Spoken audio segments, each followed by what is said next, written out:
Are you ready for our journey to the Blackpool Tower Eye? We hope you enjoyed the 4D cinema.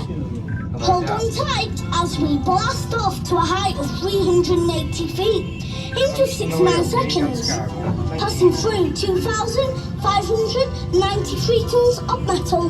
That's the weight of around 21 million juggling balls. Are you ready to face your fears to the world famous glass skywalk? It's 5 centimetres thick, triple laminated glass and can hold the weight of 5 tons. If the sun is shining, explore our outer levels. That will take you to a height of 412 feet. Please take extra care, the steps may be slippy. Please do not use smoky sticks or electrical vapes on any of the levels.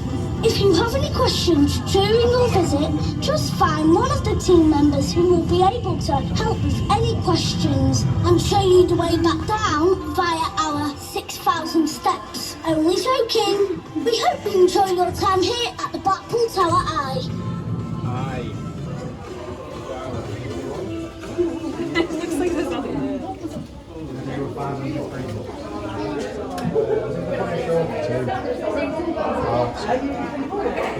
Oh no, you'll be on it once, but then you're Okay.